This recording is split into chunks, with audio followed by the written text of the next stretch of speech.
सिर्फ गुजारिश इतनी है कि ये जैसे मैंने कहा कि वाक़यात बढ़ते चले जा रहे हैं, इसमें कमी नहीं हो रही और रियासत को जो है वो अब बहुत स्ट्रॉन्ग स्टेप्स लेने पड़ेंगे। जैसे आपको याद है आर्मी चीफ साहब ने एक तकरीब में कहा था कि ये 1500 लोग जो हैं ये बलूचिस्तान को जो है वो हमसे अलहदा नहीं कर सकते।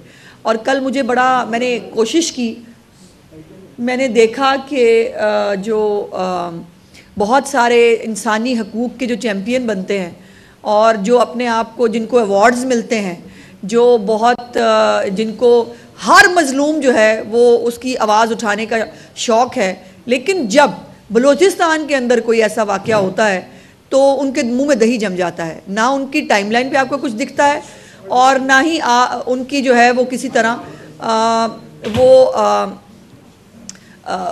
किसी जगह पर भी कोई मजम्मत करते हुए, किसी जगह पर जो है वो कोई किसी को नॉमिनेट करते हुए, किसी के जो है बारे में बात करते हुए आपको नज़र नहीं आएंगे। और ये बड़ी अफसोसनाक बात है। बलूचिस्तान में अगर किसी के साथ जुल्म हो रहा हो, ज़्यादती हो रही हो, हम सब खड़े होकर बात करते हैं। तो अगर पंजाब के शहरियों के साथ इस तरह चुन चुन के उनको मारा जाए तो ये इंसानी हकूक़ी चैम्पियन सो क्यों जाते हैं? इनको नींद की गोली क्यों दे दी जाती है और इनके मुंह से आप एक लफ्ज़ नहीं सुनते? और ख़ास तौर पर वो आपने देखा कि जिसमें एक वालिद अपने की जो है वो डेथ के ऊपर शिरकत करने के लिए 2 भाई आ रहे थे और अब उनके घर से 3 जनाजे उठेंगे। ये छोटी बात नहीं है, ये बहुत बड़ी बात है, ये बहुत तकलीफ़ दे बात है। और एज़ यूजुअल सोशल मीडिया पे एक विक्टिम ब्लेमिंग मैंने फिर देखी।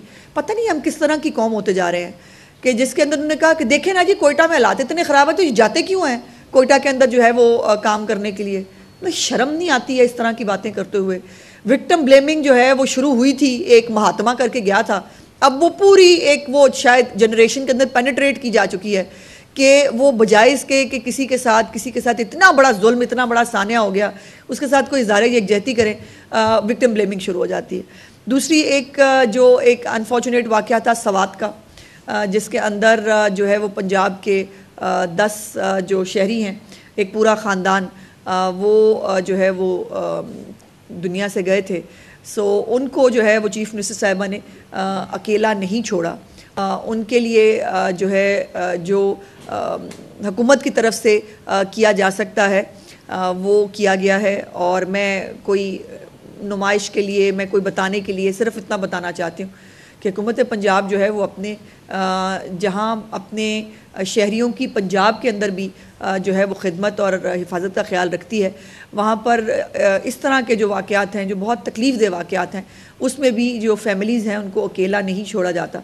और वज़ीर बल्दियात जो हैं हमारे ज़ीशान रफ़ीक साहब, वो जनाजा भी उसमें भी शरीक हुए थे और उसके बाद बाकी जो तमाम फॉर्मेलिटीज़ हैं वो भी चीफ़ मिनिस्टर साहिबा की तरफ से उस ख़ानदान के साथ जो है वो पूरी की गई हैं। आज आपको दूसरा एक बुलाने का मकसद ये है कि हेल्थ जो है वो एक बहुत बड़ा सेक्टर है जिसके अंदर चीफ़ मिनिस्टर साहिबा 1.5 साल से, अगर मैं कहूँ कि उनका टॉप मोस्ट एजेंडा जो है वो क्या है, तो वो हेल्थ है।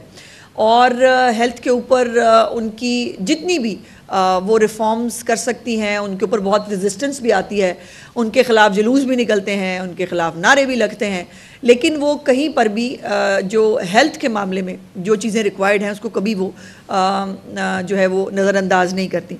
और उन्होंने आते ही जो है सरकारी अस्पतालों की रिवैम्पिंग का एक प्रोग्राम शुरू किया था। और ख़ाली रिवैम्पिंग ही नहीं, आपको पता है कि बहुत सारे नए स्टेट ऑफ द आर्ट बड़े बड़े अस्पताल जो 12 साल 17 साल वाली हुकूमतें भी नहीं बना सकी, वो अल्हम्दुलिल्लाह 1-1.5 साल में जो है वो तकरीबन तकमील के मराहिल में हैं। जिसमें नवाज शरीफ कार्डियक हॉस्पिटल जो है सरगोदा, उसकी एमरजेंसी ने ऑलरेडी काम शुरू कर दिया, अभी उसका इफ्तिताह नहीं हुआ। जो कैंसर हॉस्पिटल है उसने दिसंबर में इंशाल्लाह उसकी एमरजेंसी ने जो है वो काम शुरू कर देना है। और ये उसके साथ साथ जो फील्ड हॉस्पिटल हैं, आपको पता है उनका फ्लैगशिप प्रोग्राम है।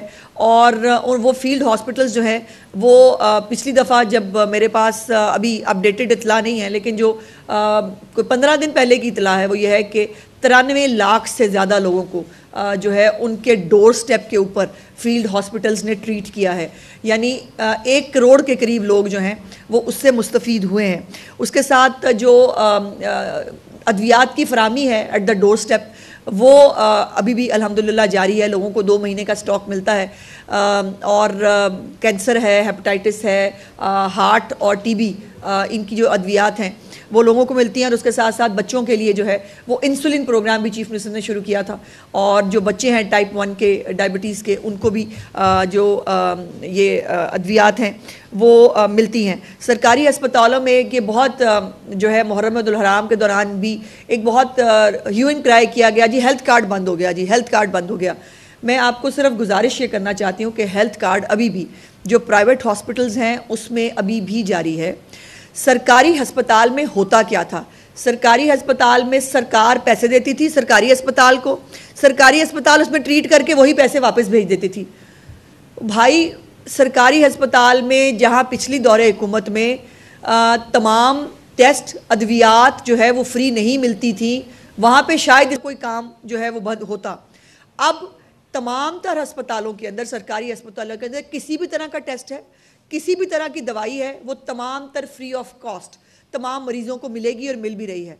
सो वो जो एक तरीका था कि हेल्थ कार्ड के नाम पे आप जो है अस्पताल को पैसे भेजें, अस्पताल वही पैसे दोबारा जो है वो हुकूमत पंजाब के ख़जाने में जमा करा दे, तो ये इसको सिर्फ एक जो ये टेक्निकलिटी है इसको रिमूव किया है प्राइवेट अस्पतालों के अंदर। अभी भी सेहत कार्ड जो है वो अपना काम कर रहा है और करता रहेगा। तो ये जो एक प्रोपेगेंडा था कि सेहत कार्ड बंद कर दिया गया, और सेहत कार्ड क्यों बंद होगा, वो खुद मियां मोहम्मद नवाज शरीफ साहब ने अपने दौरे हुकूमत में, जब वो प्राइम मिनिस्टर ऑफ पाकिस्तान थे, 2014-15 के अंदर जो है इस कार्ड का जो है वो इफ्तिताह किया था। सो ये PMLN का प्रोजेक्ट है जो अपनी कुछ मोडेलिटीज़ के साथ जो है वो दोबारा काम कर रहा है। देखिए, मुझे हेल्थ कार्ड की फैसिलिटी क्यों मिले, मुझे खुद जो मुझे तनख्वाह देती है ना पंजाब हुकूमत, तो मुझे अपना इलाज खुद कराना चाहिए। वहाँ पर एक यूनिवर्सल बनाया गया था, अमीर से अमीर लोग जो है वो भी सेहत कार्ड इस्तेमाल करें, ऐसा नहीं हो सकता, ऐसा नहीं होना चाहिए। सो इसलिए कुछ मोडेलिटीज़ को, कुछ चीज़ों को जो है वो ठीक करके ये तमाम काम आज हो रहे हैं। एक जो आज की प्रेस कॉन्फ्रेंस का अहम मकसद है वो फिर यह है कि आपको एक आधी अधूरी इतला मिलेगी और इतला मिलने के बाद एक प्रोपेगेंडा शुरू हो जाएगा। तो इसलिए हमने कोशिश की है कि आज प्रीएम्प्टली आपको जो है वो पहले से बता दिया जाए। और खुशखबरी ये है कि जो लाहौर का सबसे पुराना और बड़ा जो जच्चा बच्चा अस्पताल है लेडी वेलिंगटन, उसको जो है दोबारा तामीर किया जाने लगा है। और इसको ज़ाहिर है तामीर करने के लिए अस्पताल को खाली करना पड़ेगा, और उसको खाली करने के लिए जो है वो चूँकि एक बिल्डिंग डिपार्टमेंट की एक टीम जो है उसने उसको विज़िट किया था, और उसके मुताबिक ये जो बिल्डिंग है ये अब मखदूश हालत में है, इसके साथ रिस्क नहीं लिया जा सकता। मैं थोड़ा सा आपको इसकी बैकग्राउंड ज़रूर बताना चाहती हूँ। ये 1933 में जो है ये एक जो इसकी फाउंडेशन जो है वो रखी गई थी लेडी वेलिंगटन हॉस्पिटल के नाम पे, और वाइसरॉय ऑफ इंडिया जो थे उस वक़्त के, उन्होंने अपनी बेगम के नाम पर ये अस्पताल जो है ये बनाया था। और ये जो है फिर ये किंग एडवर्ड मेडिकल कॉलेज और इसके साथ एसोसिएटेड भी जो है वो रहा है। लेकिन ये है कि 2011 में जब फिर से नून लीग की हुकूमत थी, मियां मोहम्मद शहबाज शरीफ साहब ने इसको जो है वो रेनोवेट करने और इसको दोबारा बनाने की कोशिश की। उस वक़्त वो जो हमारे मुल्क में रवाज है कि जो भी पब्लिक इंटरेस्ट का काम है उसके ऊपर जो है वो ह्यू एंड क्राई शुरू कर दिया जाता है, नहीं बन सकता, नहीं बनाने देंगे, जो ऑरेंज ट्रेन के साथ हुआ था, और कोर्टों में चले जाएंगे, और जो है वो एक पब्लिक जो इंटरेस्ट का एक मंसूबा होता है वो उसकी नज़र हो जाता है। सो 2011 में जो है वो ये प्लान इंट्रोड्यूस कराया गया कि अस्पताल नया बनेगा, वो नहीं बन सका। फिर 2014 में जो है वो 44 कनाल ज़मीन जो है वो आइडेंटिफाई भी कर दी गई थी लारी अड्डा के करीब कि यहाँ पर ये नया अस्पताल बनाया जाएगा। लेकिन उसके बाद जो है वो एक ऐसे शख्स की हुकूमत आई जिसने अपनी वालदा के नाम पर खैरात इकट्ठी करके अस्पताल बनाया, लेकिन उसने जो है पंजाब के किसी अस्पताल को रिवैम्प नहीं किया, ना उसने पंजाब के किसी अस्पताल को नया बनाया और ना ही जो है वो बने हुए जो है उनको ठीक किया। सो ये फिर से अब जो है नून लीग की हुकूमत आई है और चीफ मिनिस्टर मरीम नवाज़ की हुकूमत है, तो इस प्रोजेक्ट को जो है वो दोबारा शुरू किया जा रहा है। इसके लिए जो है वो